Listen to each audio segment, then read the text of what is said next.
सिंगार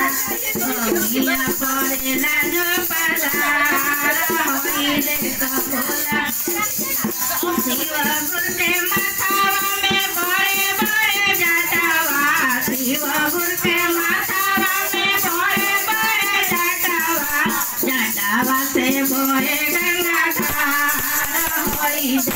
भोला के सिंगार जटावा से बोए गंगा धार होई देख भोला के सिंगार भोला के सिंगार देख भोला के सिंगार भोला के सिंगार देख भोला के सिंगार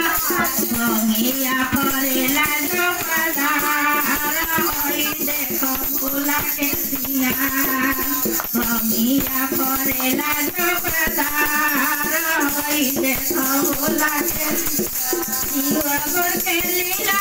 पतुसिए के चंद्रवा शिव गुरु के लीला पतुसिए के चंद्रवा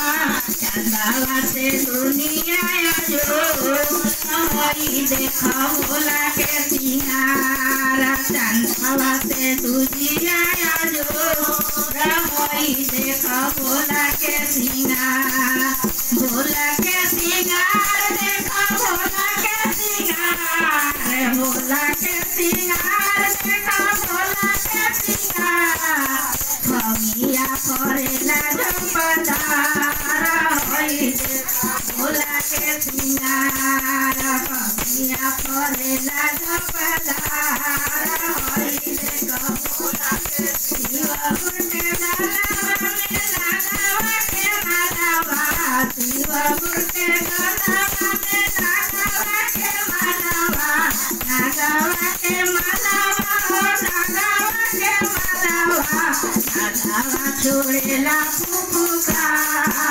होई देख भोला के सिंगार नागवा छोड़ेला फुफुकार होई देख भोला के सिंगार भंगिया पड़ेला जो पधार होई देख भोला सिंगार शिव गुरु के कमर में मिर्गा के छालावा शिव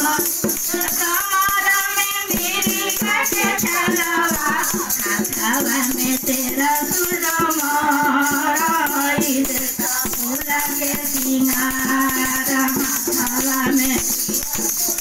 होई देख भोला के सिंगार भोला के सिंगार देख भोला के सिंगार भोला के सिंगार देख भोला के सिंगार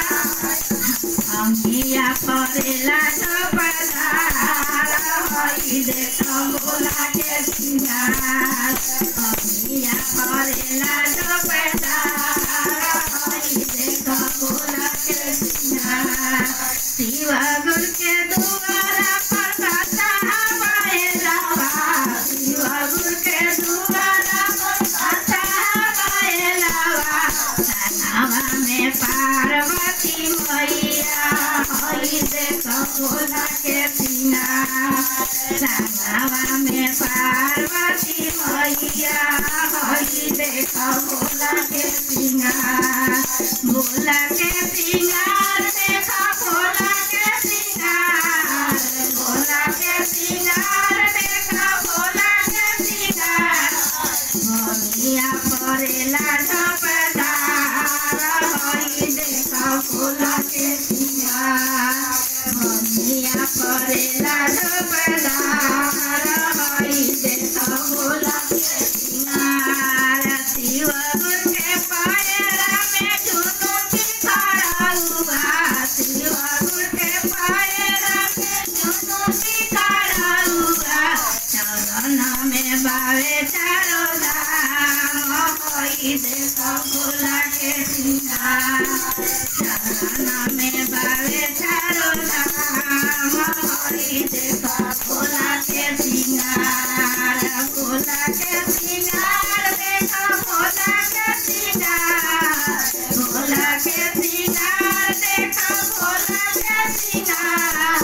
भंगिया पड़ेला जो पधार होई देख भोला के